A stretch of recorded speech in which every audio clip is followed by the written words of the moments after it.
pour l'entretien, il faut pas avoir peur de poser les mêmes questions, ça finit toujours par arriver, ça permet de mettre à l'aise l'invité. C'est vrai, Tsunami. Tsunami, bonjour. Vous êtes là. Bonjour, Tsunami. Alors, je sais pas si c'est Grégoire ou Nico. Tant que vous êtes là, tiens. Et votre torchon là? Alors. Torchon, Alors. Ça peut un torchon? Attendez, je vais juste me mettre bien. Bah oui, Grégoire. Oui, Grégoire. Bon. Du coup, oui, alors pour ceux qui connaîtraient pas, je vais chercher un peu ma revue que j'ai acheté, hein. J'ai acheté 6€ les gens, hein. Et sachez que vous pouvez en acheter 2 pour 10€. Haha. Ah bah salut Nicolas alors. Salut aussi. Alors, Tsunami donc du coup qui est une revue trimestrielle et thématique, vous le savez, c'est des amis maintenant, tout ça. D'ailleurs ils mettent en avant un film qui s'appelle La vie des hommes infâmes, qui apparemment est très bien, c'est d'après des textes de Michel Foucault, etc. Enfin ça a l'air très très cool. Le problème c'est qu'il se passe dans 4 salles en France. Je connaissais pas. Voilà, je crois, j'ai vérifié, juste, je sais plus, je voulais vérifier si le film Les enfants après eux marchait bien, et j'ai vu La vie des hommes infâmes avait fait genre 23 entrées ou 32 entrées, je sais plus. Donc c'est vraiment, voilà, c'est un tout petit film, mais je le rattraperai dès qu'il sortira plus tard, ça c'est sûr et certain. Ça a l'air super bien, c'est juste que, voilà, il passe dans 4 salles, à des horaires un peu chiantes. Donc voilà, mais je le rattraperai, promis. Alors, du coup... Ah, trop bien Nico. Et du coup, alors Tsunami, donc du coup c'est un magazine que vous connaissez parce qu'ils ont fait une interview d'Audrey Diwan, où ils ont dit, Audrey Diwan, on n'a pas aimé ton film, mais on veut faire une interview de toi. Et du coup ils ont fait une interview pour ce côté un peu, c'est quoi le malentendu qu'il y a eu, on va dire, autour de notamment de Emmanuel, de Bac Nord, de tout ça, enfin... Voilà, parce que Audrey Diwan a été assimilée à Bac Nord, voilà. Bon après, ça n'a pas parlé de pas de vague. Oui, attention. Mais voilà, et du coup, là, Tsunami qui signe une critique acerbe autour de leurs enfants après eux, moi je l'ai lu, ça parle un peu... En fait, ça parle un peu, je trouve, d'un angle, c'est l'angle un peu ruffinisation, tu vois, du film. Et je trouve, je suis totalement d'accord sur ce côté, un peu aussi le bon arabe, le mauvais arabe, tout ça, des trucs du genre, qu'il y a un peu dedans. Sachant que notre avis, enfin ceux qui n'étaient pas là, stream dernier, enfin... je sais pas, mais moi j'ai pas aimé les enfants après eux non plus. Moi j'ai su l'apprécier, mais c'est pas un très bon film. Moi je trouve ça trop mal écrit. C'est un peu ça le truc. En fait, c'est que c'est très bien filmé. Ouais, la photographie est super belle, le jeu d'acteur est bon.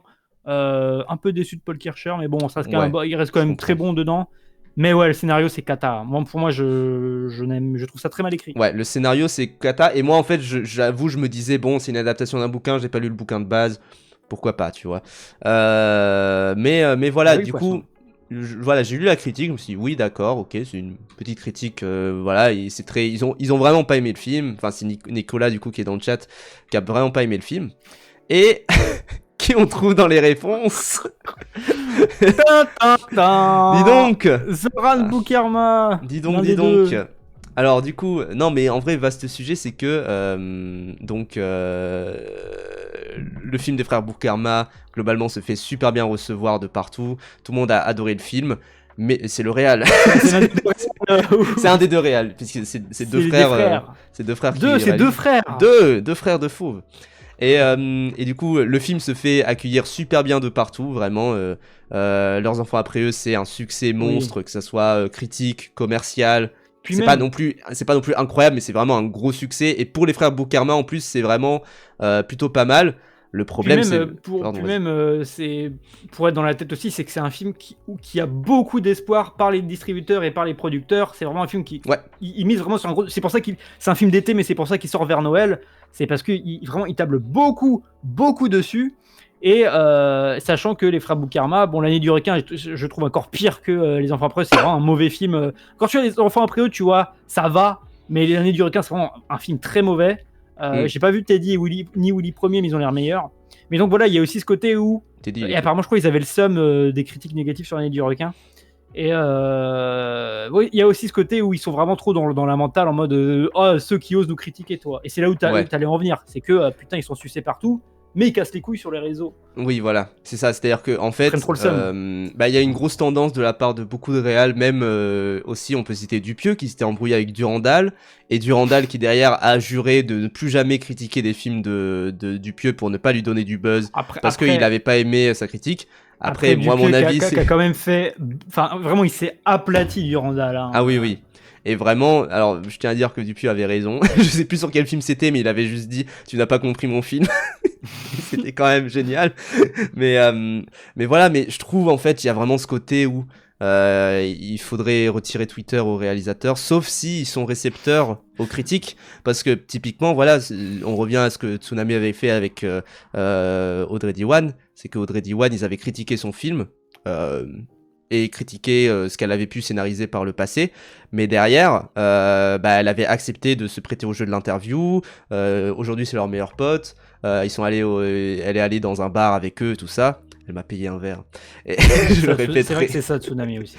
Mais voilà, mais Tsunami qui dit. Mais le truc, c'est que c'est des gens qui ont trop l'habitude que les professionnels, genre prod et distrib, leur disent que leurs films sont géniaux aussi. Bah oui, totalement. Et c'est un truc qui est très américain. C'est-à-dire qu'il y a personne qui. Ah bah écoute, alors attends. Thomas. Non, Nicolas, pardon. Ah, Pipi Rawat, c'est un des. Ah oui, c'est Nicolas, c'est lui qui a écrit l'article. Okay. Mais comme tu fais que dire Nicolas, moi je savais pas que c'était oui, bien sûr. Rawat, mais Nicolas, si tu veux, on a un Discord. Tu peux aller sur on avait un Discord. Tu peux aller en vocal si jamais t'as le temps, tu vois, pour parler un peu de ce retour-là. Mais après, tu vois, en plus, ce truc-là, en fait, c'est un vaste sujet. Mais il y a aussi ce côté où, bon après je suis pas pour retirer Twitter au réel, tu vois, tu dis ça un peu pour la blague, hein, mais c'est vrai qu'il y a ce truc. Juste je finis. En tout cas, retirer Twitter aux réalisateurs qui sont trop susceptibles d'avoir des mauvais avis. Après, liberté d'expression, ils ont le droit d'y être, tu vois. Mais c'est juste, ça se sent qu'ils prennent le seum pour rien et c'est un peu lame et ridicule. Mais aussi, il y a ce truc où je pense être vraiment galère. Moi, j'ai pas vécu ça parce que je n'ai pas réalisé un film sur lequel repose plein de trucs, etc.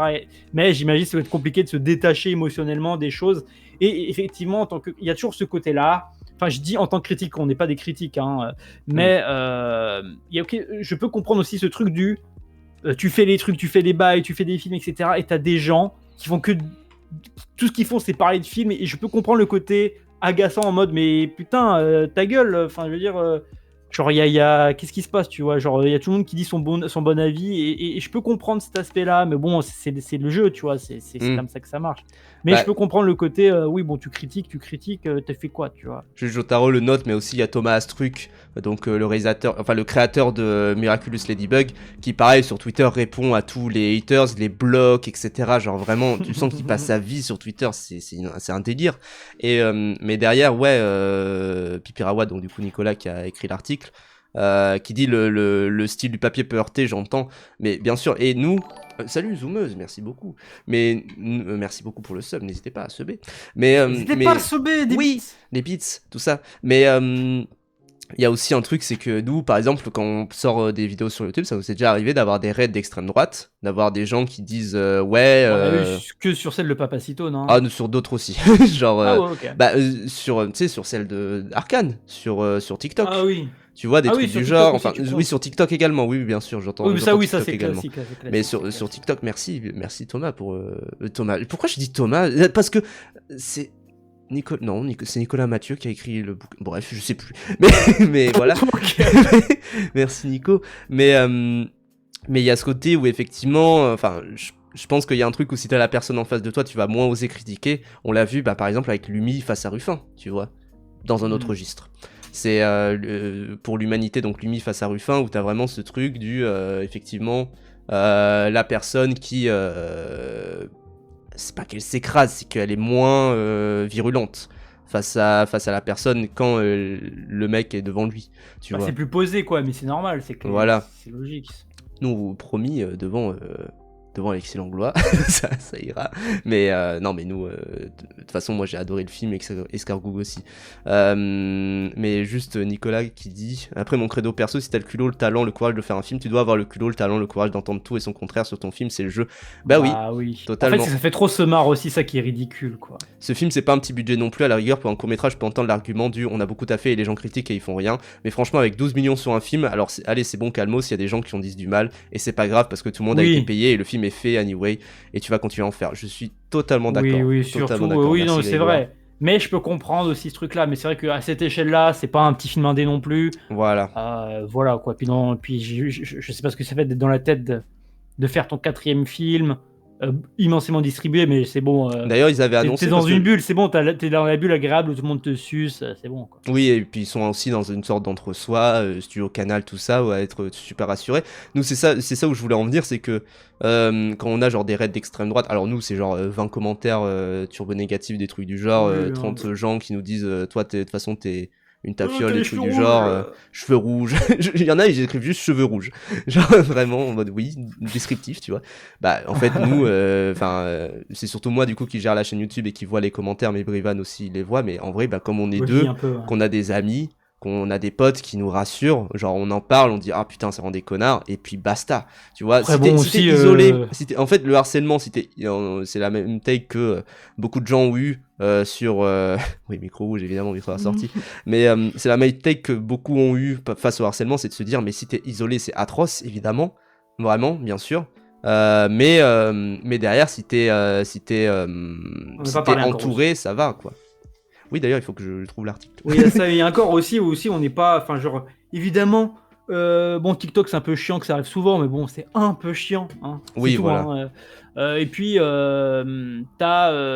oui, quand on fait une vidéo sur Papacito, etc., oui, bon, on s'attend à avoir. Oui. Par contre, là où je suis content, là où ça commencerait vraiment à me faire chier, c'est sur Twitch. Il y avait juste un gars là, tu sais, le fameux site des films. Ah oui, oui. Le gars où sa sœur elle travaillait au montage et elle devait retirer les noirs des films, oui, on avait fait un TikTok. Mettre des blancs, oui, enfin, c'était très drôle, oui, ça. Oui. Mais ça, si ça arrive pas sur, tu vois, le seul truc où ça me casserait vraiment les couilles, c'est s'ils viennent gâcher les lives, tu vois. Ouais, mais ça arrivera pas pour l'instant. Donc, puis surtout, même s'ils sont dit sur les bannes, puis on les bannera facilement, voilà. Oh, on n'est pas dans la politique, on banne pas, on s'en bat les couilles. Oui, on bannera les gens chiants, hein, vraiment. Voilà.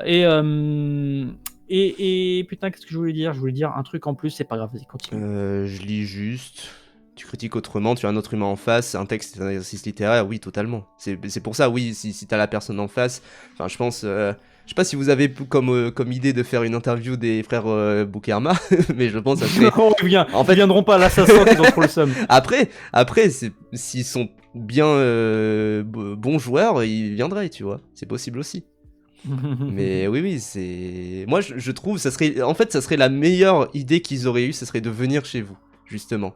Mais de toute façon, en fait, ça dépend comment ils le viennent, tu vois. Ça dépend on en a discuté avec Grégoire à la soirée de Tsunami.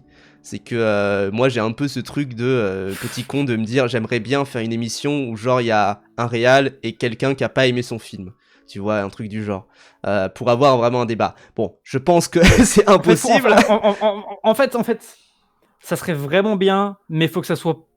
En fait, faut que ça soit vraiment carré et de bonne foi.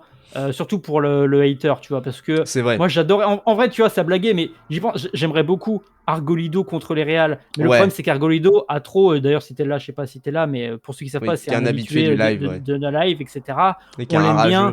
On l'aime bien, mais c'est qu'il est vraiment hautain, je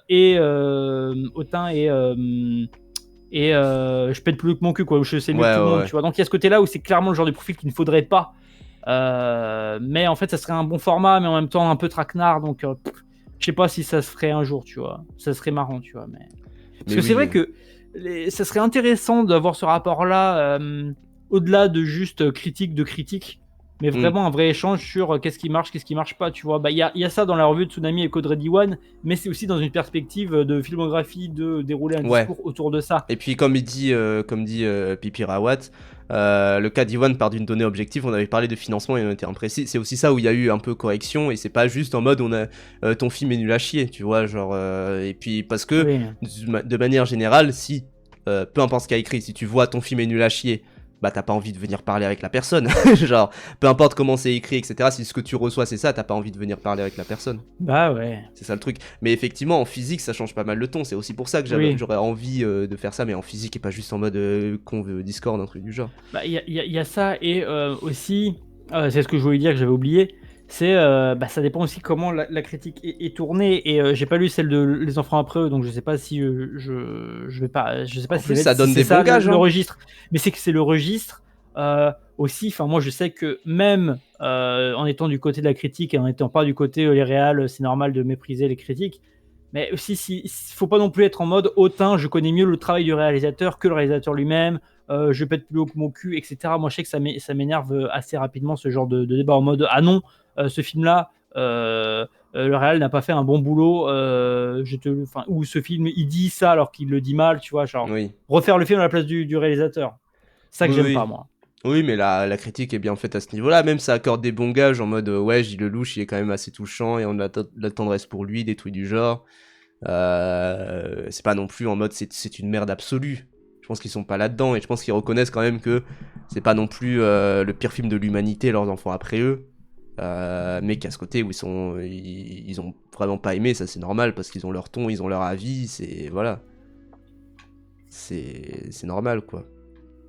Oui, puis au bout d'un moment, voilà, c'est la critique, c'est le jeu. Tu sors un film, les gens critiquent. Mais ouais, mais en tout cas, alors je sais qu'il y avait une citation, voilà, de Wim Van. J'en profite pour dire que je pense que les réalisateurs et réalisatrices ne devraient pas être sur les réseaux sociaux s'ils le peuvent, parce que c'est s'exposer à la souffrance s'ils ne supportent pas qu'on n'aime pas leur film. Bah oui, totalement. Oui, en plus, pour eux, je pense que c'est très facile de se mettre dans la bulle confortable. Tout à fait. Ni chèvre, ni chou, ni de gauche, ni de droite, pourtant gauche, le film laisse, c'est un pur geste opportun populiste, c'est-à-dire cinématographiquement refiniste. En fait, bah oui, après ils ont la formule, c'est normal. En fait, en plus politiquement, le film, tu sens que, parce que ça te montre quelque chose, ça te parle du milieu social qui fait que tu as une vie de merde et du coup tu te mets à faire de la merde. Bon, c'est un peu simpliste, mais pourquoi pas. Mais bon, t'as l'arabe, il veut tuer tout le monde, et t'as le blanc, il est en mode ça va. Et l'arabe, c'est un gars sympa dès qu'il veut plus tuer tout le monde, quoi. Genre, vraiment. Ah oui, comme beaucoup de gens, mais il a quand même un jugement divin, tu vois, un truc, enfin, il se fait quand même... Oui, c'est lui qui prend le plus cher, et son père, parce que c'est un daron arabe, du coup il va lui brûler la main et l'envoyer au bled. Et Poisson, j'ai même pas besoin de faire des courts-métrages pour t'insulter, genre, c'est... Vraiment, t'as cru? Oui, Poisson, t'es là pour... Tu viens pour qu'on t'insulte. Mais oui. Il a un arc rédemptoire, bah oui, mais bon.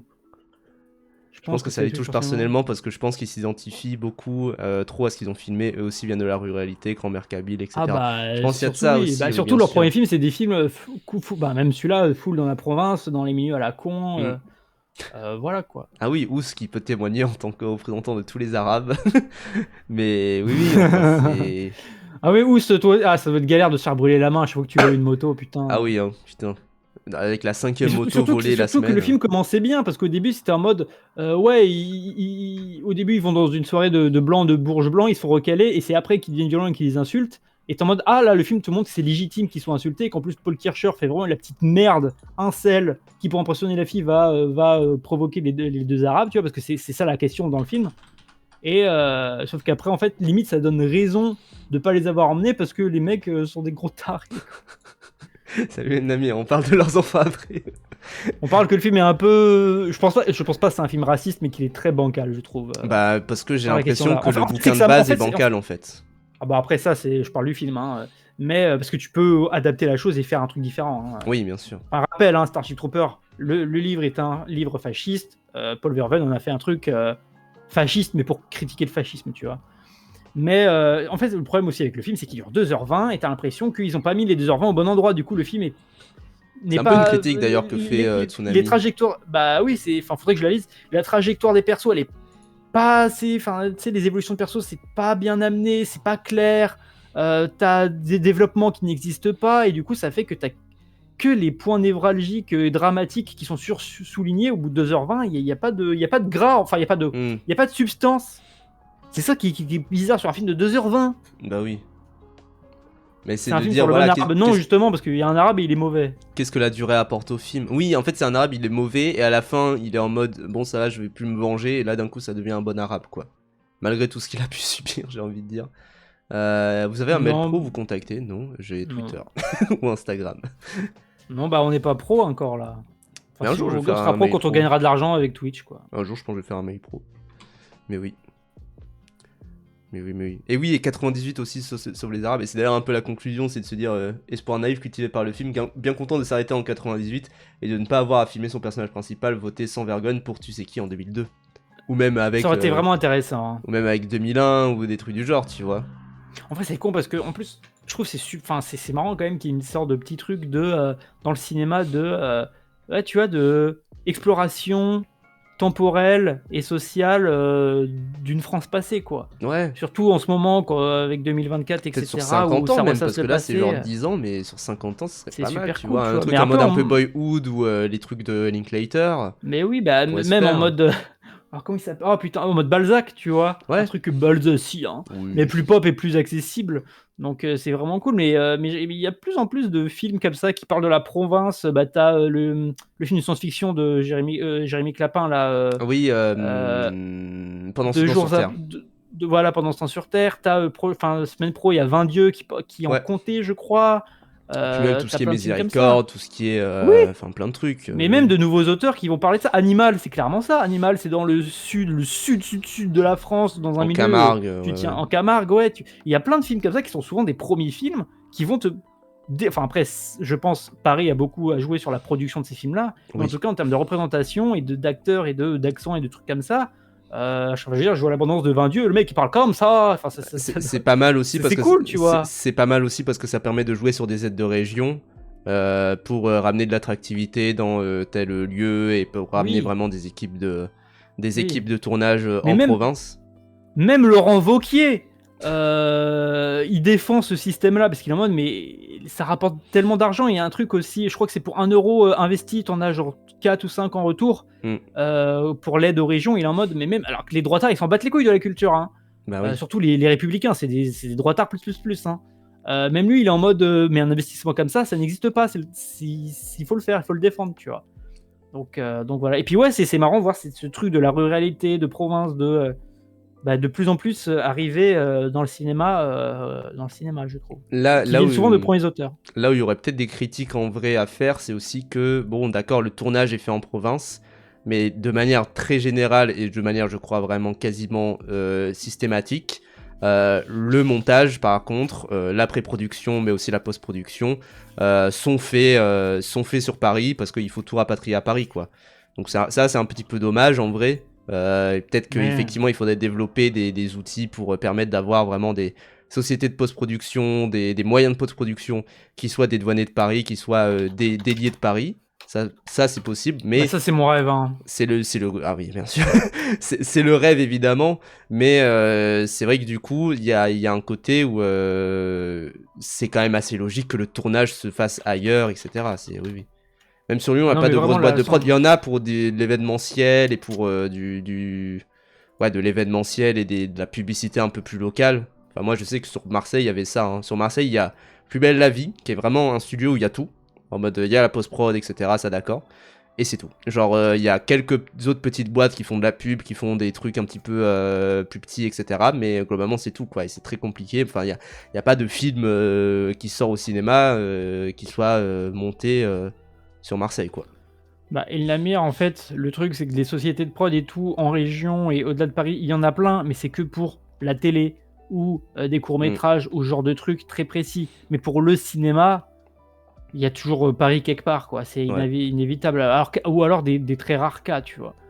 Mais genre, même des régions très très chauvines, genre la Bretagne, ben, il n'y en a pas tant que ça des films full bretons, tu vois. Je Ouais. parle pas en termes de langue bretonne, je parle en termes de moyens, tu vois. Il y en a pas beaucoup qui viennent de Bretagne, qui sortent et qui sont diffusés nationalement. Ouais. Et ce truc-là de la centralisation parisienne, pour moi, c'est vraiment un. Enfin, ça m'énerve. Non, oui, la Heureusement, critique est... on a un très très bon système, et ça serait vraiment bien que ça soit décentralisé et qu'il y ait un peu plus d'indépendance vis-à-vis de Paris. Mm. Mais oui, la critique est très bien, Safran, hein, vraiment. Mais oui, oui. Le JDG ouvre une boîte de prod pour financer le cinéma breton. Bah, vous rigolez, mais le JDG, en vrai, il engage plein de gens localement, etc. Oui, bah, il fait ça, et pour le coup, ouais, mais Pour bon, ça, quand ça critique qu'il utilise de l'IA, bon, il va il pas fait sa remplacer mère. Pathé, quoi. Bon, après, utilise l'IA, c'est bon, quoi. Oui, C'est surtout bon, pour... j'ai trop fermé ma gueule, nique sa mère d'utiliser de l'IA, c'est bon, hein. Et Moi, je donc, t'avoue... Non, rien, je vais rien dire. Mais...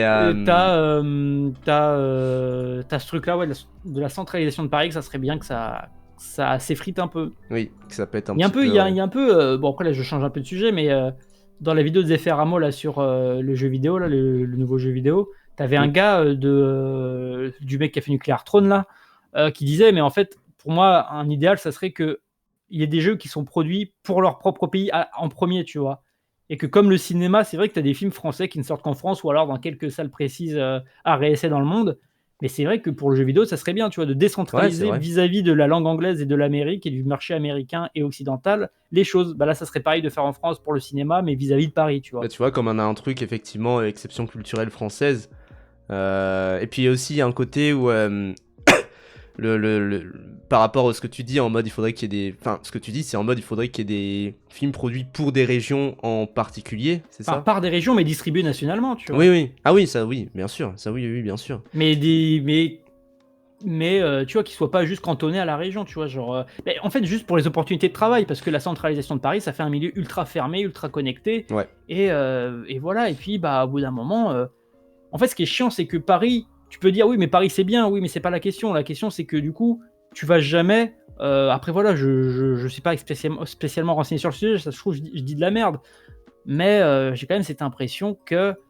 Bah, comme Paris, c'est là où il faut aller, bah, tu es obligé d'aller à Paris, et du coup, bah, il n'y a aucune remise en question, il va jamais rien qui va se faire. En fait, généralement, il y aura pas de cinéma régional plus fort, quoi. Moi, je sais que j'avais des collègues, des camarades de classe qui, en fait, leur plan, c'était moi, je viens de Marseille, etc. J'avais des potes qui venaient de Marseille, qui remontaient sur Paris, faisaient leur contact, et après, ils redescendaient. Et en fait, comme il y a beaucoup de taf, par exemple, un peu en termes de comment dire, à distance, etc., notamment des tafs de post-prod, tout ça, bah, là-dessus, ils pouvaient eux-mêmes habiter sur Marseille, et ils avaient parfois des rêves de se dire on va fonder notre propre studio de son pour faire du son dans le sud, etc., mais aussi de la post-prod sonore, aussi de tout ça, etc.